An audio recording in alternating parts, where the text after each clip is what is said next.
325방 325장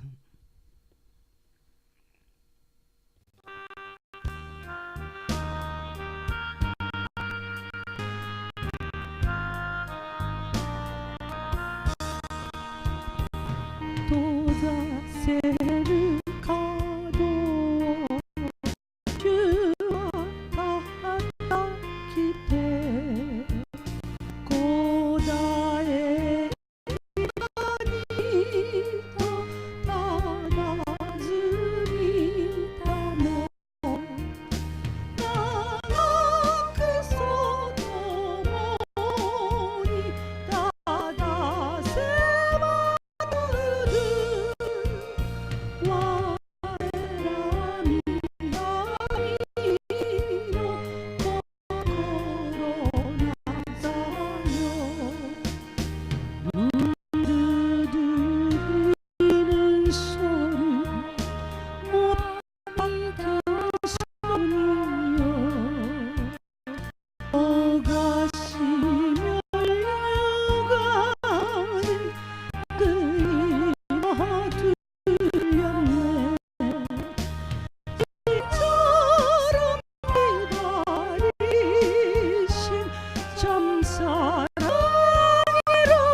삼방 삼절 통곡하네 권하는 말씀이 내로 죽은 날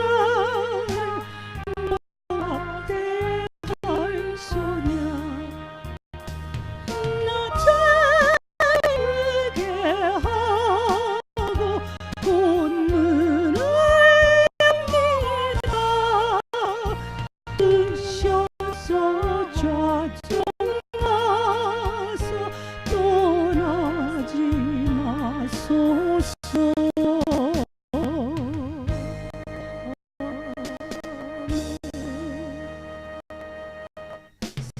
26장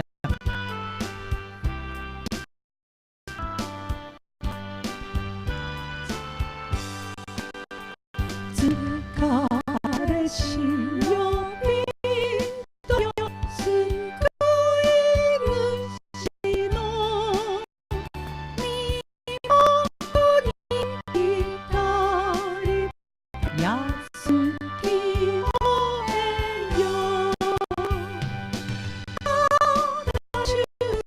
아다슈와 슈로 하열의 같이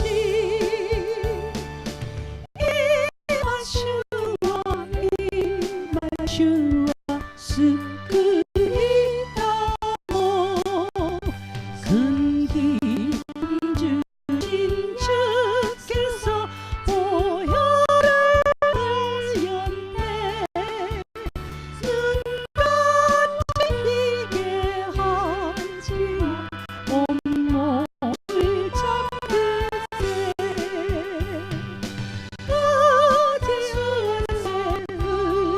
의지하세 주 의지하세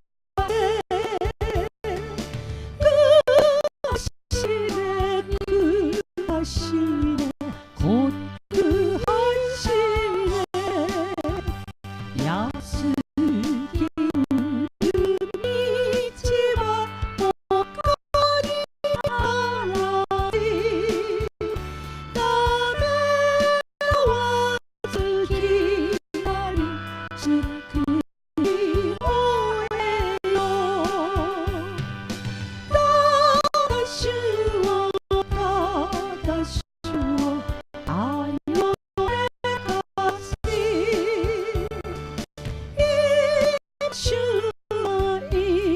이마슈아 스크리다모 이성의 하나 되어서 정말 기지노세 어려움에 봐서 영원히 누리세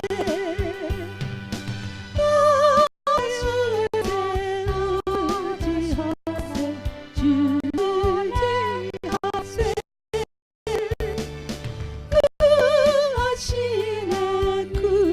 구하시네 곧 구하시네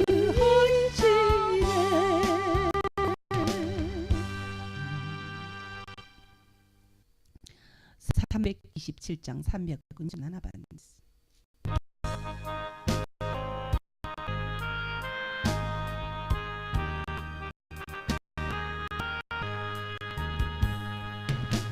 스미 오세요 여호와의 법 덕거로니 주의 길에 우만의 가와리 내가 와봐 주 예수 문가에 너요이 미야수 주 예수께 이래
黙祷をもって礼拝を始めます。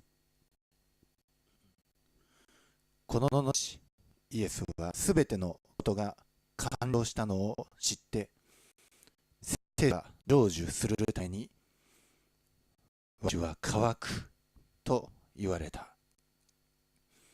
そこには水ぶどう酒のいっぱい入った入れ物が置いてあった。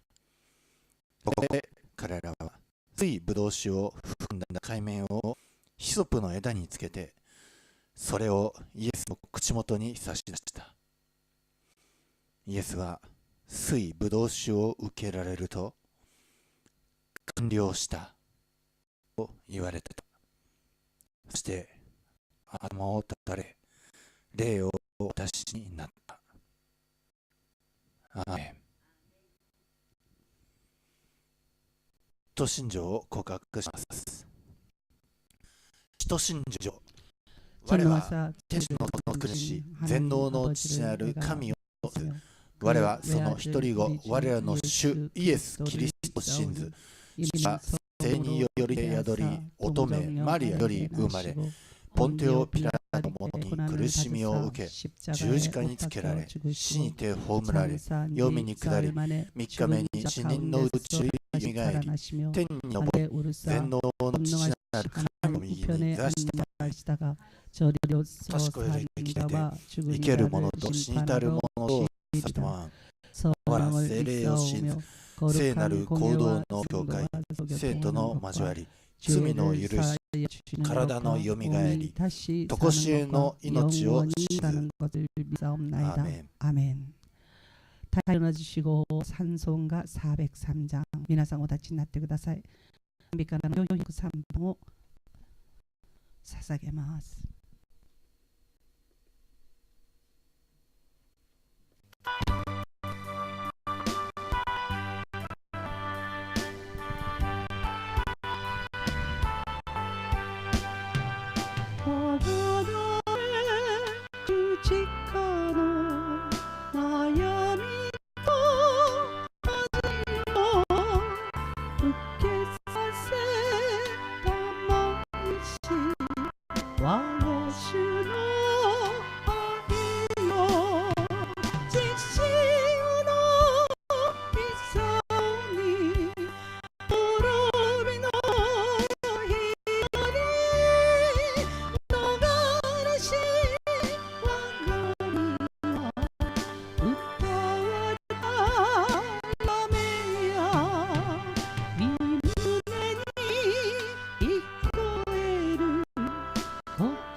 リア天のお父様、あなたの皆を褒めたたえ感謝します。イエス・キリストをこの私のために使わせてくださり、イエス様が私の呪い、私の死、私の災い、このすべてを十字架の上で全うしてくださるために、私の贖いの完成のために、この私に来てくださったことを感謝します。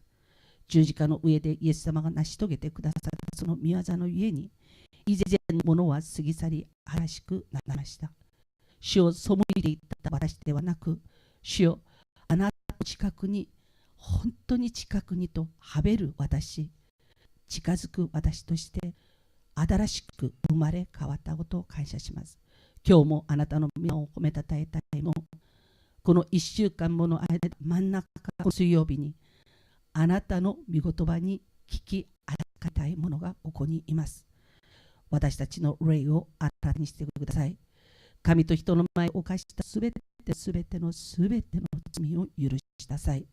滴り落ちるその知識を持って清めて、そして清められた思いで、清められた心で、清められた唇で、主よ、あなたが与えてくださる新しい歌を、主よ、避けてくださり、あなたの賛美の歌を主を捧げることができますように、イエスよ、助けてください。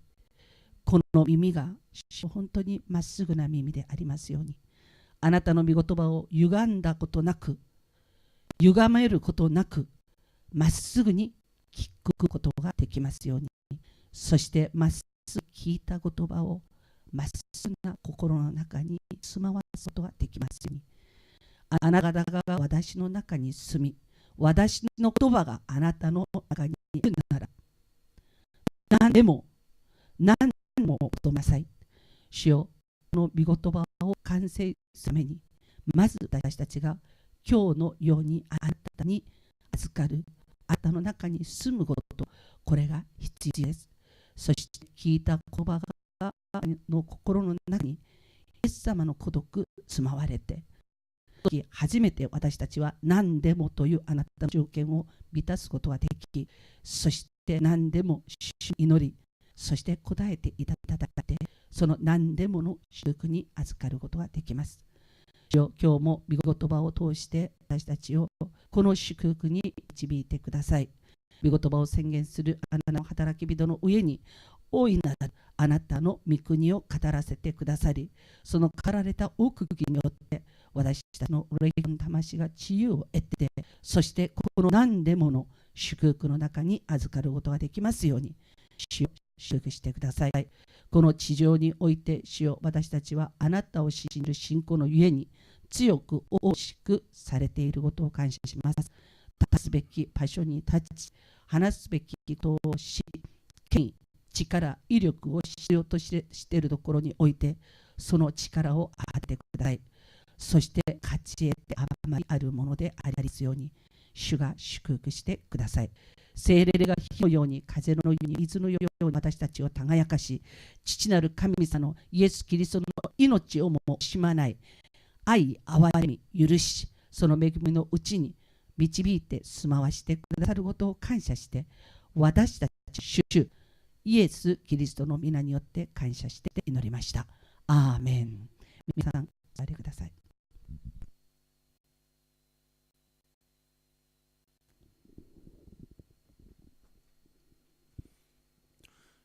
今日恵みをいただく御言葉はイザヤ書の5章1節から17節までです。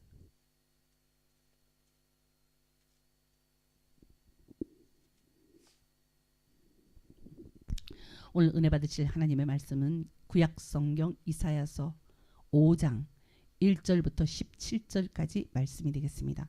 구약 성경 이사야서 970페이지 이사야서 5장 1절부터 17절까지 말씀이 되겠습니다. イザヤ書5章1節から17節、はじめに2節までをお読みします。さあ、我が愛する者のために私は歌おう。 내가 나의 사랑하는 자를 위하여 노래하되 そのブドウ畑についての我が愛、 나의 사랑하는 자의 포도원을 노래하리라. 我が愛する者はよく肥えた山腹にブドウ畑を持っていた。 나의 사랑하는 자에게 포도원이 있으며 심히 기름진 산에로다. 彼はそこを掘り起こし、石を取り除き、そこに良いブドウを植え、その中に櫓を立て、酒舟までも掘って甘いブドウのなるのを待ち望んでいた。ところが水ブドウができてしまった。 나의 사랑하는 자가 땅을 파서 돌을 제하고 극상품 포도나무를 심었도다. 그 중에 망대를 세웠고 그 안에 술틀을 팠었도다. 좋은 포도 맺기를 바랐더니 들포도를 맺혔도다. アーメン。お祈りします。愛する主よ、あなたは愛の心を持って、また喜びを持って、期待を持って、甘いブドウのなるのを期待して、よく手入れしてブドウを植えられましたが、しかし酸っぱいブドウがなってしまって、あなたは悲しまれました。この悲しい愛の歌を今日私たちはあなたの身思いをとともに、またあなたのその悲しみと憂いを、そしてあなたがさらに希望を持たせてくださったことを今日しっかりと知ることができますように、どうか語るしもべの唇、またこれに預かる一人一人の耳を清めて開いてください。御国の言葉、御国の事柄、それにたっぷりと預からせてください。週の半ば水曜日に世のことどもを今離れて見舞いに集って、あなたの御言葉に期待して耳を傾けている生徒たち一人一人に豊かにあなたが命をあふれさせてくださいますように、これからの一切をあなたに期待して、私たちの愛する主イエス・キリストのお名前によって祝福してお祈りをいたします。アーメン。アーメン。このイザヤ書5章においては、主は、ブドウ畑を、モチーフにしてイスラエルの人々にあることを知らせようとします。 하도 말귀를 못 알아들으니까 하나님께서 이사야서 5장 이 말씀을 포도원으로 비유를 해갖고 알아듣기 쉽게 말씀을 하십니다. 我が愛する者のために私は歌おう。主は愛する者のために、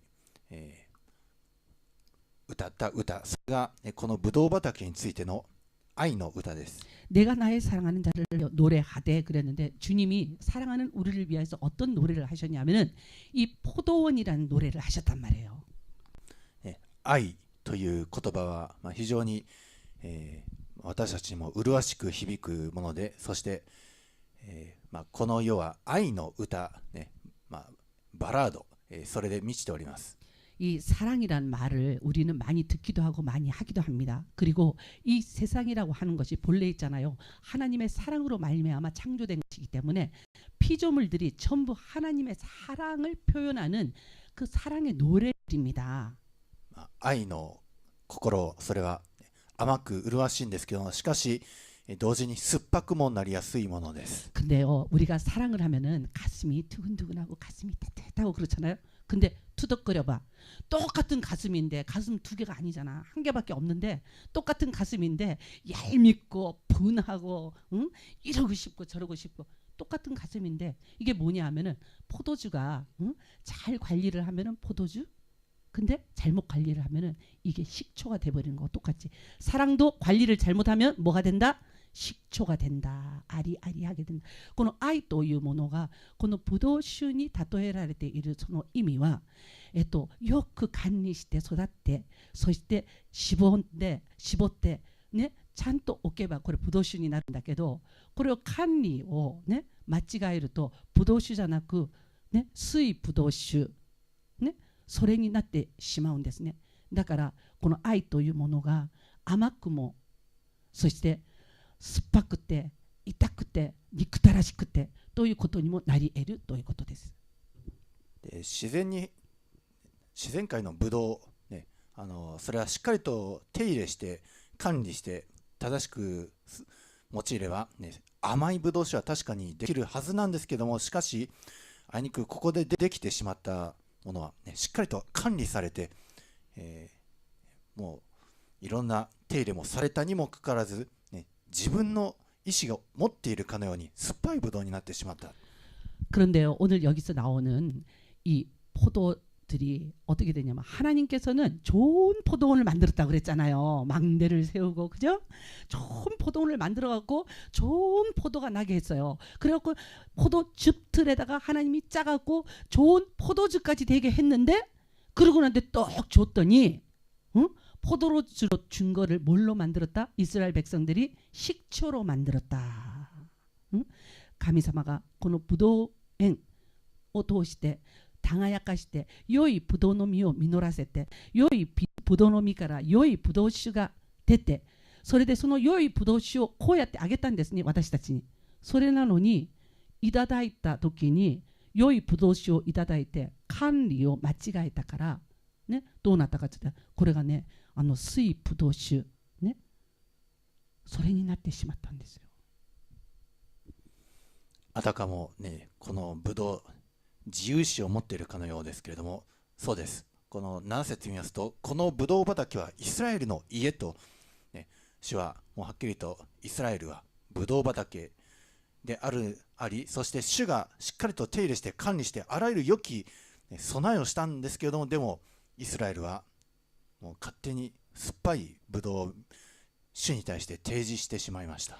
오늘 이 이사야서 5장 7절 말씀을 보니까 대저 만군의 여호와는 여호와의 포도원은 이스라엘 족속이요 그랬습니다. 그러니까 하나님께서 우리를 이스라엘 족속을 포도원 족속이라 그랬단 말이에요. 포도원 족속.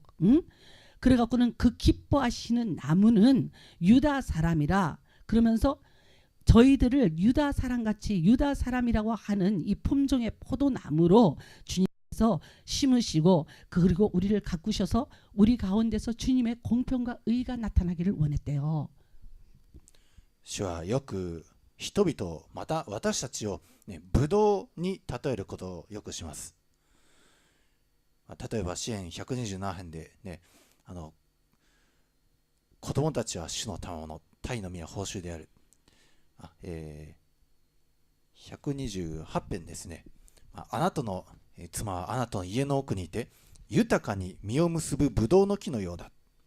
自分の妻は豊かな実を結ぶブドウの木のようで、家の奥で豊かに妻が実りを実らせる。そのさんはなんと幸せなことかと詩編128で言っております。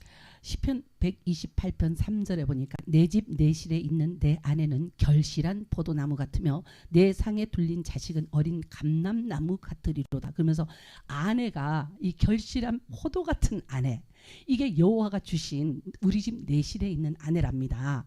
그러니까 우리가 하나님이 주신 아내가 되려면 어떻게 된다? 이 결실한 포도같이 그래갖고는 아주 그냥 재주도 많고 그래야 되는 거예요. また有名なヨハネ15章では、主は誠のブドウの木、ね、あなた方はその枝です。でそれで、ね、主という誠のブドウの木につながっているならば豊かな実を結ぶことができる書いてあります。 여기 3절에 나오는 결실한 포도나무 같은 아내가 어떤 아내냐면은 요한복음 15장에 보면 이런 말씀이 있어요. 주는 참 포도나무, 그리고 우리는 가지고 그에게 붙어 있는 사람들은 그 결실이 많다 그랬어요. 요한복음 15장에. 그러니까 내 실에 있는 이런 좋은 아내,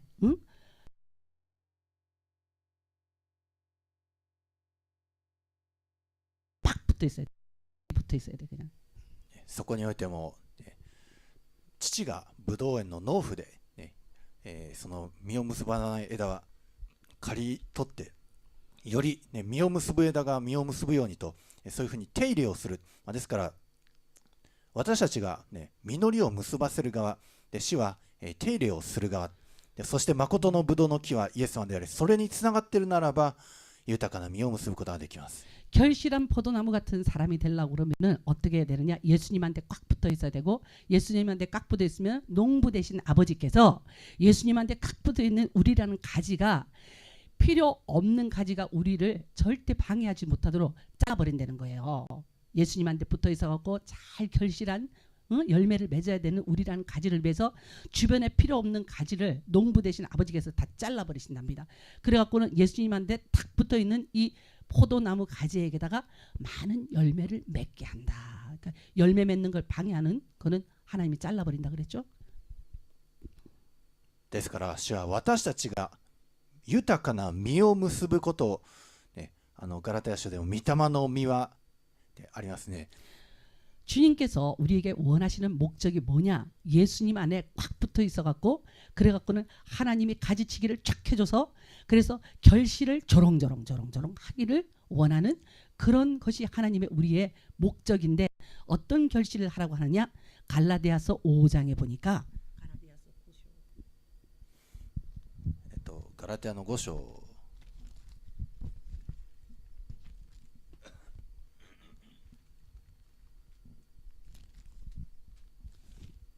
ガラテヤの5章の22節と23節。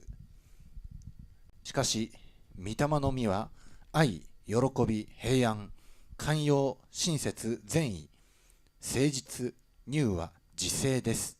갈라디아서 5장 22절 말씀을 보면 하나님께서 우리에게 목적으로 하시는 이 포도나무의 열매가 나오는데 뭐냐? 오직 성령의 열매는 사랑과 희락과 화평과 오래 참음과 자비와 양성과 충성과 온유와 절제니 이 같은 것을 금지할 법이 없느니라 그럽니다. これらの実を私たちが結ばせるならば、本当に私たちは主に甘い実りを実らせて、本当に喜ばれて、主の、喜んで口に入るものになるんですけども、 우리가 이 성령의 열매를 사랑으로 희락으로 화평으로 오래 참음과 자비와 양성 충성 온유와 절제 이것으로 이렇게 맺으면 있잖아요. 주님께서 이게 딱 수확이 됐을 때 이게 주님의 포도즙들이 있었잖아요. 이사야서 5장에 보니까 그 즙들에서 그 짭니다. 짜갖고 어떻게 하느냐? 주님께서 이거를 마신단 말이에요. 맛보신단 말이에요. しかし主がよく手入れしたブドウ園イスラエルが結んだものは酸っぱい実りでした。 그랬는데 주님께서 가지치기도 해주고 물도 주고 햇빛도 주고 그러면서 예쁘게 길러줘갖고 그래갖고는 포도나무가 잘 자랐습니다. 그래갖고 열매도 잘 익었습니다. 라고 했더니 어떻게 했느냐? 지 마음대로 나는 예수님의 포도 열매를 맺기가 싫어요. 그러고는 들포도 쓰잘데기 없는 들포도로 자기 스스로가 타락했대요. 主がこの世を作られ、また人を作られた時のありさまについては、淡々と、感情も表現があまりなく、漱石、書かれているんですけど、でもここにおいては、主は本当に甘さ、酸っぱさ、何か悲しみ、愛の酸っぱさと愛の甘さ、それを感じることができます。 창세기 1장에 보면은 하나님께서 천지와 만물을 창조하실 때 하나님께서 희노애락을 표현하시면서 창조하시는 그 장면이 우리에게 느껴지지 않습니다. 빛이 있으라 하심에 빛이 있고 그 빛이 하나님의 보시기에 좋았더라 이렇게 써 있단 말이에요.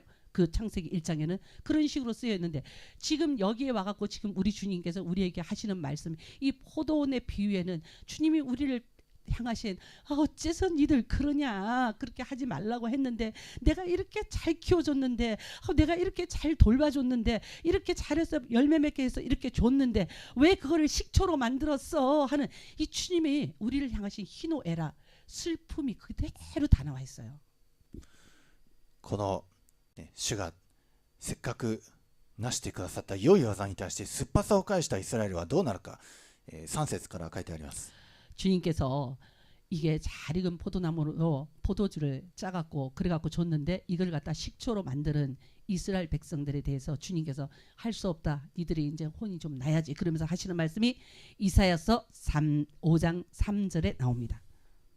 そこで今エルサレムの住民とユダの人よ、さあ私と我がブドウ畑との間を裁け。我がブドウ畑になすべきことでなお私が何か私がしなかったことがあるのか。なぜ甘いブドウのなるのを待ち望んだのに水ブドウができたのか。さあ今度は私があなた方に知らせよう。私が我がブドウ畑に対してすることを、その柿を除いて荒れ廃れるに任せ、その石垣を崩して踏みつけるままにする。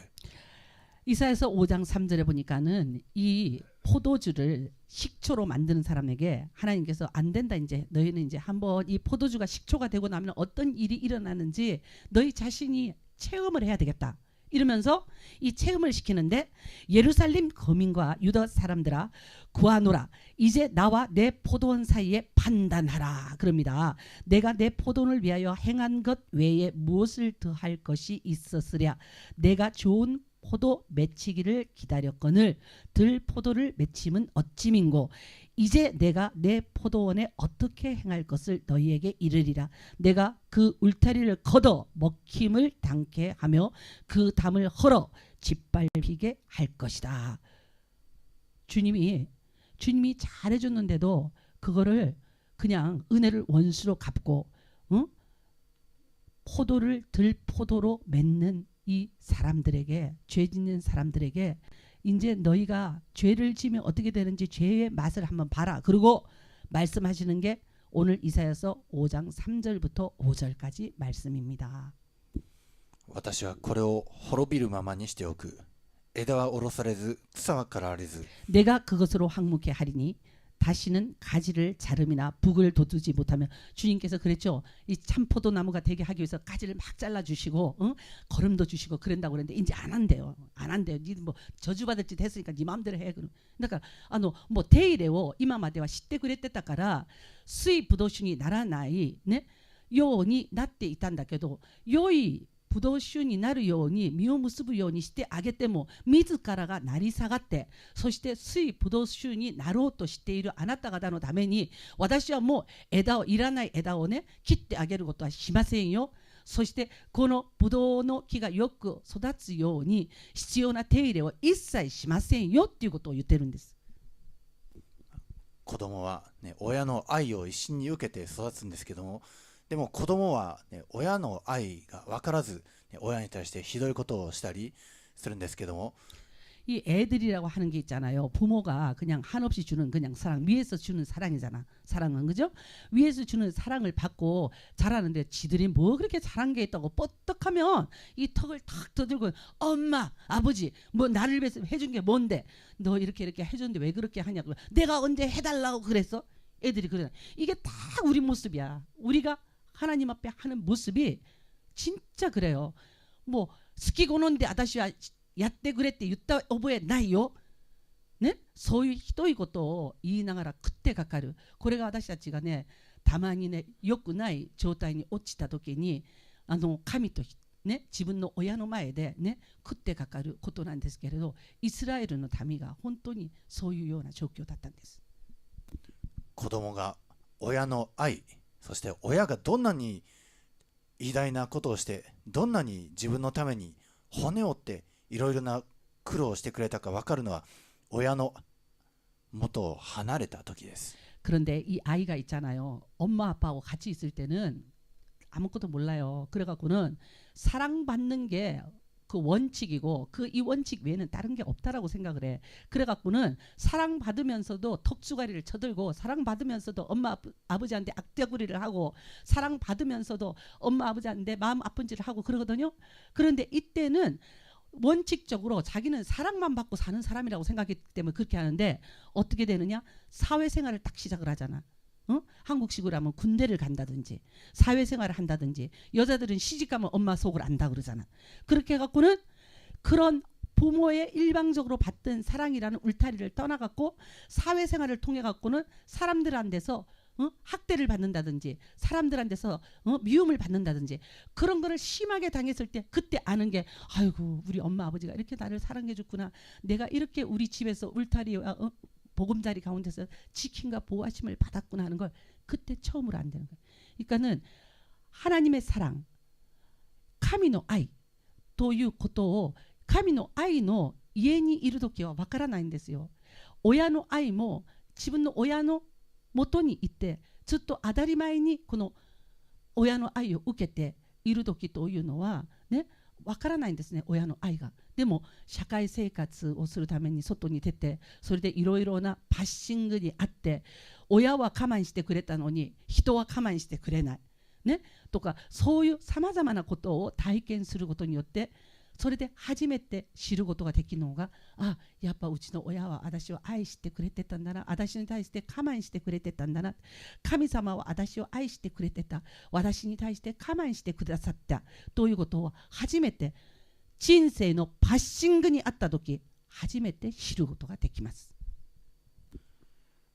7節、誠に万軍の主のブドウ畑はイスラエルの家、ユダの人は主が喜んで植え付けたもの。 대저 만군의 여호와의 포도원은 이스라엘 족속이요 그의 기뻐하시는 나무는 유다 사람이라. 主は公正を待ち望まれたのに身を流血。 이스라엘 사람들, 이 유다 족속에게 주님께서 바라신 게 뭐냐면 공평을 바라셨답니다. 그랬는데 공평을 바라신 이 하나님의 이 뜻에 뭐라고 그것을 갖다가 은혜를 갚아드렸냐면 포악으로 갚았대. 포악으로. 正義を待ち望まれたのに見よ泣き叫び。 그리고 이스라엘과 유다 사람들에게 의로움을 바라셨더니 오히려 왜 이러면서 부르짖었대요. 人々がですね、主のその愛に対して、いかに悪いことを返したか、それを主がこれから思い知らせるんですけど、主が人々がどんな風にして主に対して反抗し主を悲しませたか、悪い意味を結ばせてきたか、8節以降を読みますと、 하나님께서 뭘 한 사람들에게 지금 너희들 한번 너희가 뭘 잘못했는지 이제는 좀 한번 맛을 봐라 그랬는지, 이스라엘 백성들이 유다 사람들이 하나님 앞에 뭘 잘못했는지 그 잘못한 그 제목이 8절부터 나옵니다. ああ、家に家を連ね畑に畑を寄せている者たち、あなた方が余地も残さず自分たちだけが国の中に住もうとしている。 가옥에 가옥을 연하며 전토에 전토를 더하여 빈틈이 없도록 하고 이 땅 가운데서 홀로 거하려 하는 그들은 화 있을진저. 그러니까는 있잖아요, 욕심이 많아갖고 저만 가지려고 다른 사람들이 조금이라도 빈 땅이 있어서 그 틈새기를 들어가갖고 조금이라도 얻어먹고 살라고 하는 사람들 못 살게 하기 위해서 집에다가 집을 연결해서 짓고, 밭에다 밭을 연결해서 지어갖고 밭고랑도 없을 정도로 연결해서 지어갖고 사람들을 학대했다는 거예요.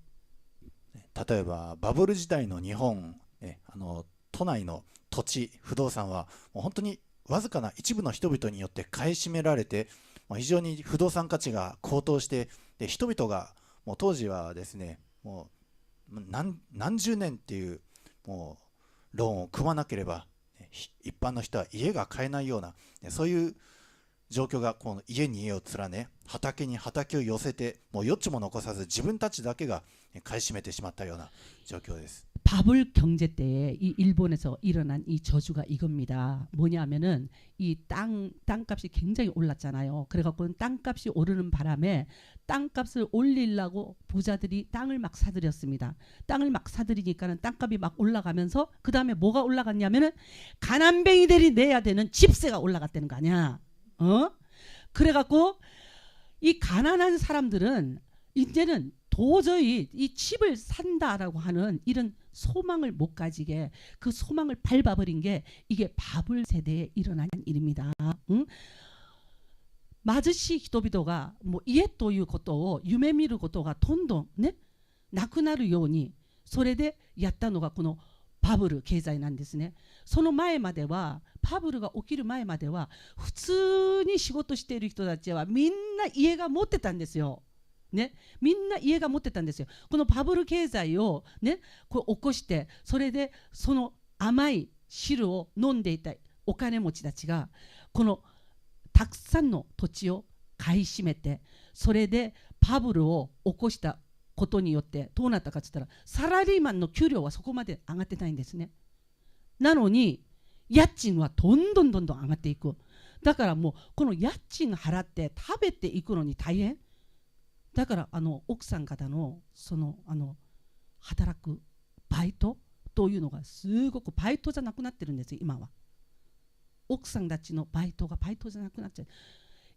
이게 바블 경제에서 나온 일입니다. そういうふうにして、ね、貧しい人々、その他大勢の世間の一般の人々から搾取するものはどうなるか。9節と10節に書いてあります。 가옥에 가옥을 연하며 전토에 전토를 더하여 빈틈이 없도록 하고 이 땅 가운데서 홀로 저만 잘 먹고 잘 살겠다고 하는 너희들아 화 있을진저. 그러면서 하나님께서 9절에 어떤 말씀을 하셨냐. 私の耳に万軍の主は告げられた。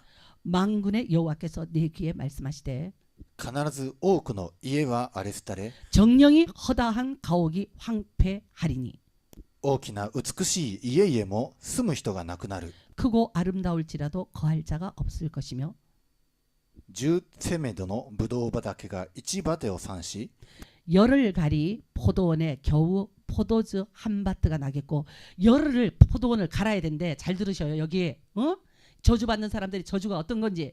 열흘 동안 포도원을 갈아갖고 거기서 나오는 포도즙이 이렇게 조금이라는 거예요. 1ホメルの種が1エパを産するからだ。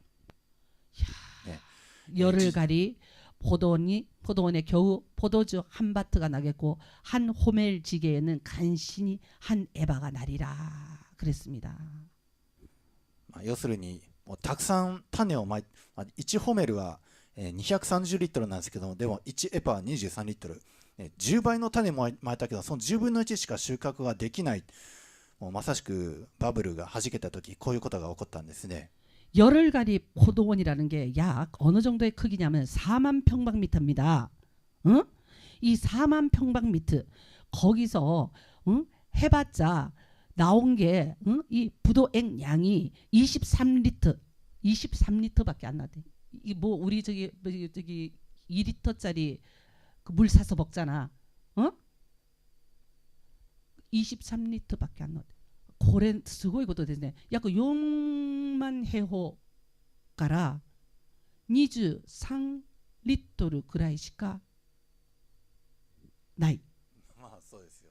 だからいっぱい種まいてもそういう悪いことをしてると、ね、実りが少ないんです。だから私たちいつも買ってる飲み物2リットルくらいなんですよ。一番大きいやつ。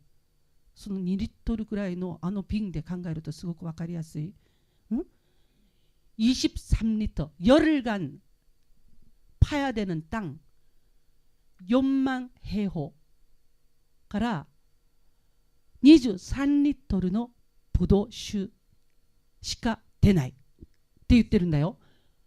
この人を搾取してね、富をね蓄積した人々が受けるこの呪いがすごいですね。これイスラエルでもそうですし、日本でももう世界でも、主はそのように正しいことをなさるんです。 일본이든지 한국이든지 미국이든지 세계 어느 나라든지 사람들을 못 살게 해갖고 그래갖고 부자 된 사람들이 받는 이 저주라고 하는 것이 어떤 저주냐? 이런 저주입니다. 열흘간 포도원을 경작을 해도 열흘간을 경작해야 되는 포도원을 경작해도 거기서 나오는 포도주는 23리터밖에 없다고. 9節でね、多くの家は荒れ廃れ、大きな美しい家々も住む人がなくなる、ね、バブル期にもう乱立させたマンションとか、ね、そういうゴージャスな施設とかもう今廃墟になっている状況が多いですね。 여러분 잘 들으세요. 바블 때 있잖아요. 빌딩을 갖다가 높이만 지면은 집세 많이 나올 줄 알고 막 죽으라고 높이 졌다. 그리고 나라도 높이 지으라고 허가를 많이 해줬어요. 옛날에는 7층까지밖에 안 되던 데를 10몇 층을 짓게 하고 그렇게 해갖고는 그때 몇 개를 졌으니까 이만큼 집세 나온다 그랬던 사람들이 지금 울고 있어요. 왜냐하면 걸어가면서 빌딩 보세요. 전부 빌딩이 비었지. 그리고 집세가 막 내려가잖아 지금. 그죠? 김말재 씨 집세 내려갔죠? 그죠? バブルの時に国もね、いつもだったら3階建てまでしかできないところを7階までいいよっつったり、ね、中何階までいいよっつったり、それで建物のこの面積を、ね、大きくしてくれたんですね。それでこの建てた人々たちは、その家賃収入が計算上たくさん増えるようにしてくれたんですよ。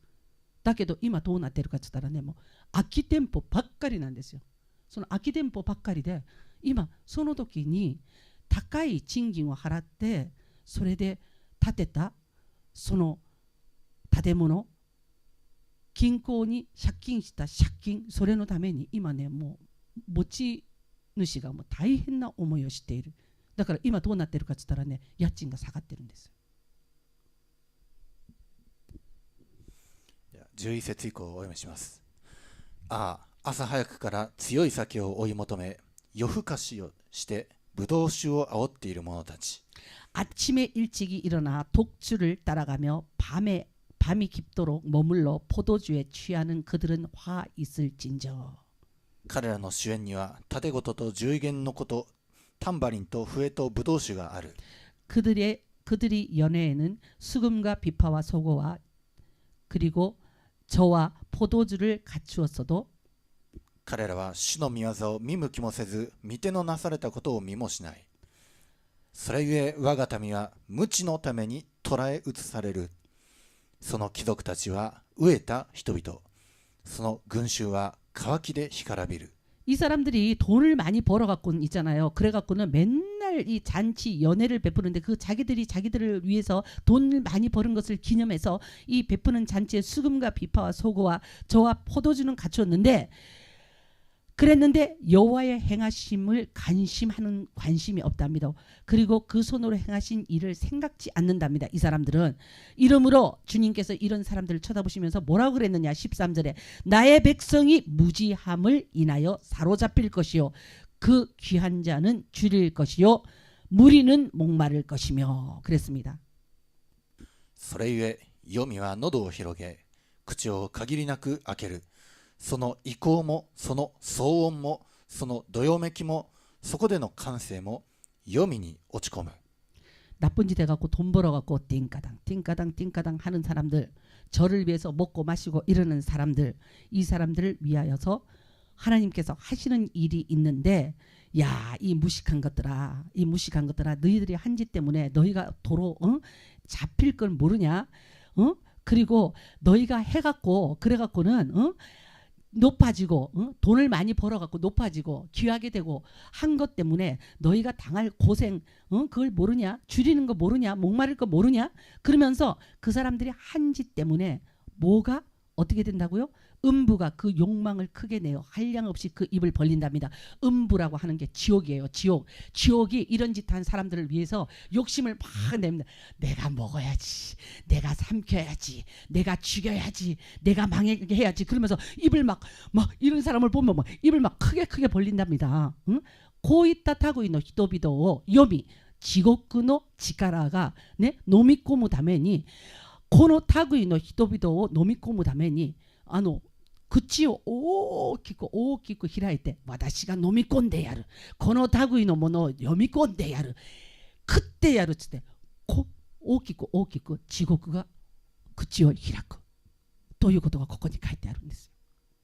ですから貧しい人々とか庶民を、ね、虐げ搾取してで、ね、いい酒飲んだり、ね、いい音楽、ね、タンバリンや盾事笛、現代音楽も非常になんか洗練されている感じですけども、そういったものにうつつを抜かしている人々、そういう一部の貴族とかまた、君主たちは落ち込んでいってしまうんです。その黄泉の中へと。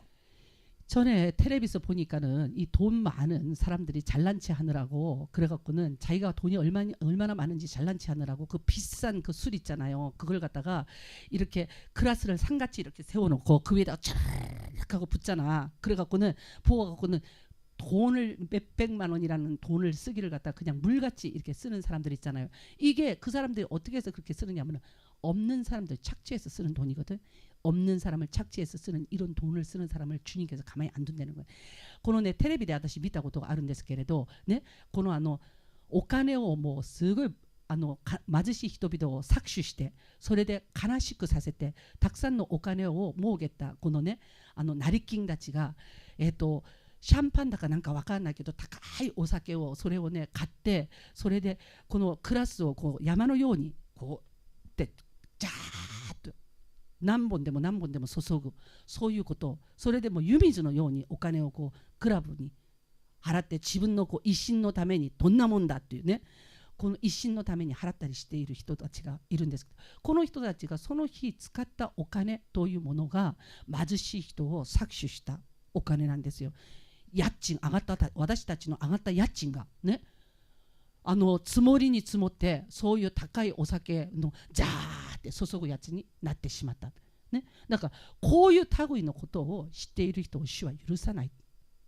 許さない。なぜかというと、彼らの一晩の遊びのために、ね、上がった家賃で悩んで、ね、家賃が払うことができずに追い出された人もいる、ね、そして家賃払うために子供たちの食べ物を、ね、減らした家もいる、ね、家賃払わなければならないということでいつもどうしよう、ね、この嘆きもある。これ全部主の前に登っていくんだよ。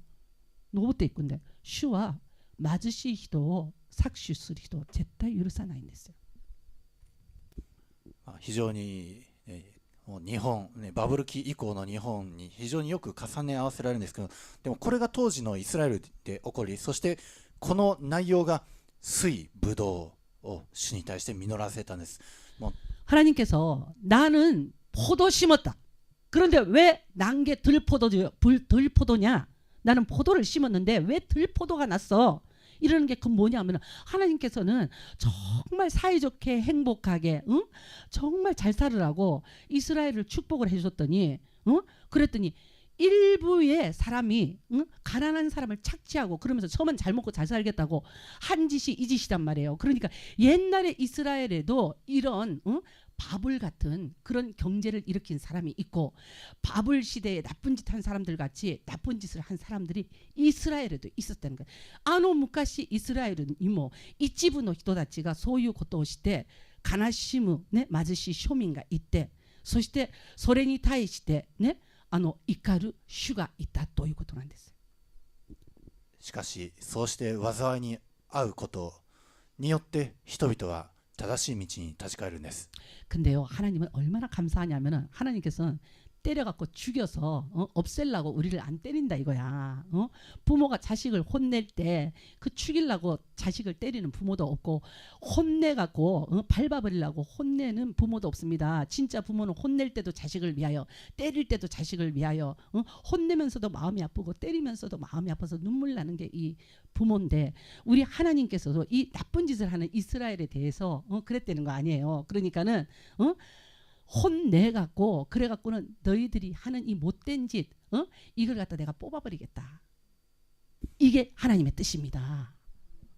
15節から、こうして人は崇められ、人間は低くされ、高ぶる者の目も低くされる。しかし万軍の主は裁きによって高くなり、聖なる神は正義によって自ら聖なることを示される。子羊は自分の牧場にいるように草を食べ、肥えた獣は廃墟にとどまって食をとる。 이 나쁜 짓을 하는 사람들을 향해서 15절부터 17절까지 보면 주님이 이런 말씀하셔요. 천한 자는 굴복되고 귀한 자는 낮아지고 오만한 자의 눈도 낮아질 것이로되, 오직 만군의 여호와는 공평함으로 높임을 받으시며 거룩하신 하나님은 의로우심으로 거룩하다 함을 받으시리니, 그때에는 어린 양들이 자기 초장에 있는 것 같이 먹을 것이요, 살찐 자의 황무한 밭의 소사는 유리하는 자들이 먹으리라 그랬습니다. 죽어라고 못된 짓 해갖고 그래갖고는 버린 거 있잖아요. 그게 하나님께서 원하는 사람들이 먹게 한대요. 이 못된 사람들이 못 먹게 한대요. 뭐 아라유르 아크지요 시대 네? 掴み取ったものを彼らをね、主が絶対に彼らを黙っておかないから、結局は彼らが掴み取ったものはどうなるかっつったら、17節、ね、子羊のように、ね、小さい、ね、羊たちがそれをパクパクパクパク食べちゃう。 그리고 하나님께서 원하는 사람들이 그것을 먹고 소유하게 된답니다. 子羊は自分の牧場にいるような草を食べる。しかし肥えた獣、それは廃墟にとどまって食を取る。あくまで、その自分の悪しき技を持って肥えた獣は、廃墟にとどまって、もう本当に何も生み出さないような、何も草も生えないようなところ、そこにあくまでとどまって食を取ろうとするんですね。 어린 양들이 자기 초장에 있는 것 같이 먹습니다. 그런데 살찐 자의 황무한 밭의 소사는 유리하는 자들이 먹으리라. 그랬는데 이게 뭐냐면은 나쁜 짓 해갖고 돈 많이 버는 사람들, 응? 돈 많이 벌었던 사람들이, 응? 그러는데 이제는 자기들이 먹는데 어떻게 먹느냐면은 오갈 데도 없어갖고 호물에스 같이, 응? 그래갖고는 이 거지들은 이 쓰레기통 뒤져갖고 먹거나 사람들이 주는 거 조금 얻어서 먹잖아요. 그러는 것 같이 이 나쁜 짓 많이 하는 사람들이 그 다음엔 자기들이 먹을 것을 찾으려고 그러면은 어떻게 되느냐? 집 없는 거지같이 여기저기를 떠돌아다니면서 그러면서 입에 뭐 들어가는 것을 먹지 않으면 안 된다. だからこういった人々に対して弱い人々をね絞って金持ちになって贅沢三昧をした人たちはもう後にはどうなるか。家に家を連なってた彼らね、そして畑に畑を連なってた彼らなんだけどどうなったかってホームレス状態ですね。この見言葉からしてみるとホームレス状態ね、いるところがなくてあっちこっちをね本当にさまよいそうしながらね超えてた彼らは今度自分たちが食をしようとしたらどうなるかって言ったらもう食があまりにも乏しいから食を得るのに大変なことになるっていうことがここに書いてある。人は高ぶると低くされて、そして人が低くなると高いところにおられる主を仰ぎ見るようになるんです。 여기서 잘 알아야 되는 게 뭐냐면 사람은 있잖아요. 교만하면은 항상 패망이라는 사람이 옵니다. 우리가 교만한 사람이 되면은 하나님께서 교만한 우리를 갖다가 패망하게 하시기 위해서 패망이 우리 앞에 옵니다. 교만은 패망의 선봉이라고 그랬어요. 응? 거만함은 넘어짐의 앞잡이다. 거만하면 사람은 넘어져. 교만하면은 뭐를 해도 저 패망해. 응? 그리고 이렇게 교만해서 패망하고 거만해서 넘어진 사람들이 이제 낮아졌잖아요. 낮아지고 나면 그때서 아이고 내가 옛날에 왜 그랬던 거, 아이고 내가 옛날에 왜 그랬던 거 그러면서 어떻게 됐다? 납작 엎드려 갖고 주여 내가 옛날에 왜 그랬던 거 이런다는 거 아니야. 응? 本当に傲慢になってね、そして巨万な富を得て、そして神と人が嫌がるようなことを目いっぱいした人たち、この人たちがね、主にあってもう全部失って、そして何にもなくなった時に、その低くされて初めて彼らが呼ぶのが主よ、なんで私は昔あんなこと知ってしまったんでしょう、本当にごめんなさいって、やっとその時に彼らの口からそれが出てくる。そうやって、高慢になって贅沢三昧して貧しい人から搾取した人も、また搾取されて悲しい思い続きして報われなかった人々も、高く上げられた、十字架の上に高く上げられたキリストを仰ぎ見るならば救われるんです。 교만해갖고 엉터리 짓 없는 짓 하다가 그래갖고 천한 자가 된 자들, 그리고 정말 어렵고 힘든 가운데서 주님의 이름을 부르지 않으면은 살 수 없는 자들, 이런 자들 모두가 주님의 은혜 가운데 십자가에 달리신 주님을 바라봅니다. 어렵고 힘든 사람 어렵고 힘들어서 바라보고, 교만해서 패망한 사람은 이제는 살 길이 없어서 주님을 바라보고. 그러니까 하나님이 하시는 일은 예수 믿는 사람은 꼭 돌아오게 하는 게 어디로 돌아오게 한다? 예수님 바라보는 자리로 돌아오게 한다. 할렐루야. イエス様は十字架上で、酸っぱくなってしまった人間性、人がもう身勝手にして罪に罪を重ねて酸っぱい実りを実らせた、その人のあらゆる苦さ、酸っぱさ、営みを全部十字架の上で飲み尽くしてくださいました。 여러분이 잘 아셔야 되는 게 뭐냐면 십자가에서 주님께서 맨 마지막에 하신 일이 뭐냐면은 신포도주를 마시는 일이었어요. 그게 뭐냐면은 신포도주 같이 우리의 삐뚤어진 마음, 우리의 인격, 우리의 말, 우리의 행동, 이런 것들을 이게 전부 들포도주에서 난 거거든. 들포도에서 이거를 주님께서 십자가에서 맨 마지막으로 이걸 싹 마시고 난데 뭐라고 그러냐, 내가 다 이뤘다 그랬단 말이에요. 그러니까 뭐냐, 주님은 신포도주를 마신 게 누굴 위해서 마셨다? 신포도주가 돼버린 나를 마셨다는 소리예요. 나를. 그러니까는 우리는 십자가 밑에 오면은, 어렵고 힘들 때 오면은 주님께서 내가 지금 이게 포도주였는데 들포도주가 돼갖고 그래갖고는 시어 빠진 식초가 된 거, 이게 내 인생에 있어서 인생이 시어 빠지고 그냥 너무 힘들어. 그랬을 때 십자가 밑에 와서 이 신포도주를 주님 앞에 드려야 돼. 그러면 주님이 어떻게 했다고? 드리니까 주님이 그걸 마시고 뭐라고 그랬어요? 내가 다 이뤘다 그랬잖아. 이 신포도주 같이 맛이 변해버린 나의 경제, 나의 맛이 변해버린 부모와 자식 간의 관계, 신포도주 같이 맛이 변해버린 부부 사이, この水ぶどう酒のようにね、味がね酸っぱくなってしまった夫婦関係、親子関係、社会と自分との関係、経済、このすべての水ぶどう酒になったものをね、主が私たちがこう捧げた時に十字架の上でそれを全部飲み込んでくださった、ね、吸ってくださった。それで主が一番最後にそれを吸ってから言ったのが、私が全部完了した。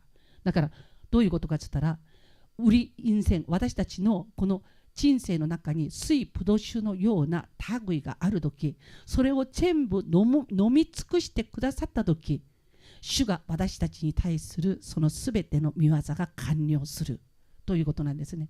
だから私たちは自分の水ぶどう酒を主に差し出すべきなんです。そしてイエス様が私のためにそれを飲み込んで、ね、全部飲み干して、そして私に対するその呪い災い、その他のすべてのことを飲み込んでくださって、そして完了してくださって、そして新しい私としての始まりが始まるんです。だから十字架は私の新しい私としての始まりができる場所です。アメン。人々はあざけり罵り、神の御子、聖なるお方に対して酸っぱさで返していったんですけど、でも、イエス様は十字架上で私は乾くと言われ、本当であるならば、メシアであれ王であられるお方に甘いブドウ酒を差し出すはずが、でも人が差し出したのは酸っぱいブドウ酒でした。そしてそのイエス様が酸っぱいブドウ酒を受けられると、テテレスタイ、完了した、すべて払い尽くした、人間のあらゆる酸っぱさ、あらゆる罪の営み、それは全部イエス様が身代わりになって完済してくださったんです。 내가 다 이루었다고 하는 이 말에 무슨 소리냐면은 내가 다 갚았다라는 뜻이 있습니다. 응? 우리가 죄를 지음으로 말미암아, 네? 우리 인생 가운데 들어왔던 이 모든 것들을 주님께서 십자가에서 갚아 주셨기 때문에 이제는 다 끝났다, 내가 다 청산했다, 이 말이 내가 다 이루었다라는 말입니다. 皆さんもこのイエス様に、人生のあらゆる酸っぱさ、自分の罪、おごり高ぶりのゆえに、あるいは本当にただただ搾取される弱さのゆえに酸っぱくなってしまった人生をイエス様に差し出すならば、皆さんを全部イエス様は受け止めて完了した、完成したと言われ、そして皆さんを豊かな甘い実りを結ばせる、有用な実りを結ばせるものとして誠のブドウの木へと継ぎ合わせてくださるんです。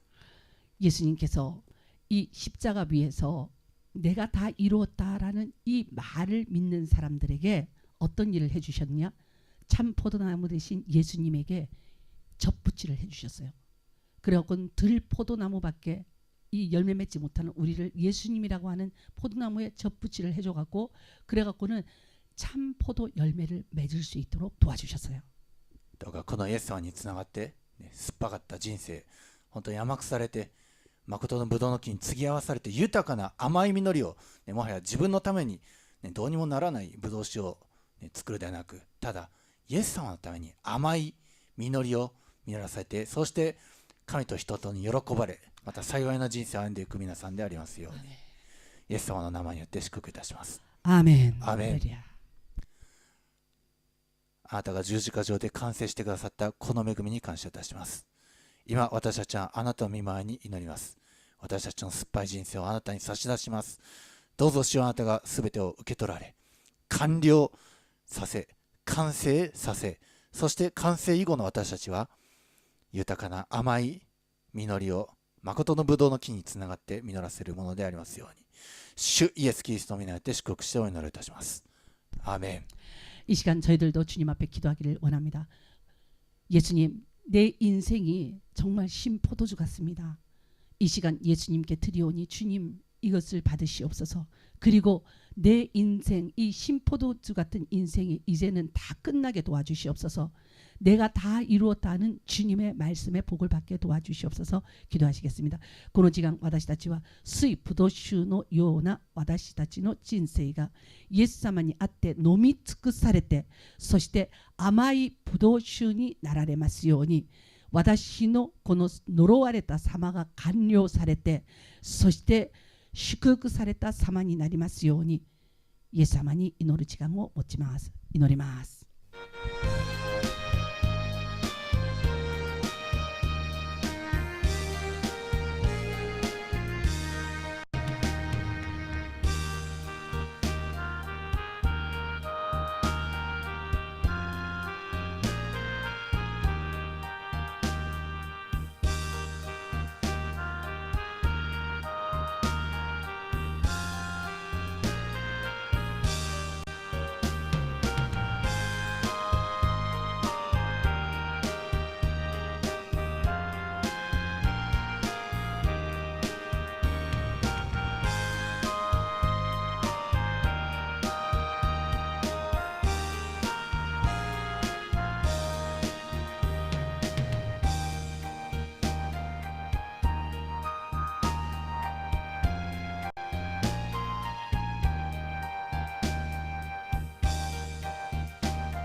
ハレルヤ。愛するイエス様、あなたは私たちの酸っぱかった人生を全て飲み尽くしてくださいました。私たちが罪の行い、傲慢のゆえに、また弱さのゆえに、無知のゆえに、愚かさのゆえに実らせた酸っぱい人生を本当に自分自身に飲み、また他人が実らせた酸っぱい実りを飲まされ、そうして歩んできたものですが、しかしあなたが十字架上で全部飲み尽くし完了したと、もう私たちのその人生に終止を打ち完了させてくださったことを感謝します。これから私たちはただ十字架につけられたキリストにあって歩み、誠のブドウの木なるイエス様につながり、豊かな甘い実りを結ばせて、そして神と人とをこれから喜ばせる永遠の祝福の歩みへと導きられたことを覚え、その中を歩む私たちでありますように、もはや以前に戻ることがないように、過ぎ去った日々はもはや終わり、十字架上で終わりを告げて新しい人生の歩みをなします。どうかその歩みをなす一人一人をあなたが豊かに祝福し、豊かな実りを結ばせてくださいますように。今日いただきましたこの恵みの御言葉、愛の歌、酸っぱくなってそして再び甘くしてくださったこの愛の歌に感謝して、私たちの主イエスキリストの名前によって祝福してお祈りいたします。アーメン。アーメン。では主の祈りをお祈りいたします。主の祈り、天に増します我らの父よ、願わくは皆をあがめさせたまえ、御国を来たらせたまえ、御心の天になるごとく地にもなさせたまえ、我らの日曜の糧を今日も与えたまえ、我らに罪を犯す者を我らが許すごとく我らの罪をも許したまえ、我らを試みに合わせず悪より救い出したまえ、国と力と栄とは限りなく汝のものなればなり。アーメン。ではご起立ください。祝祷いたします。主があなたを祝福し、あなたを守られますように。主が御顔をあなたに照らし、あなたを恵まれますように。主が御顔をあなたに向け、あなたに平安を与えられますように。主イエス・キリストの名前によって祝福いたします。アーメン。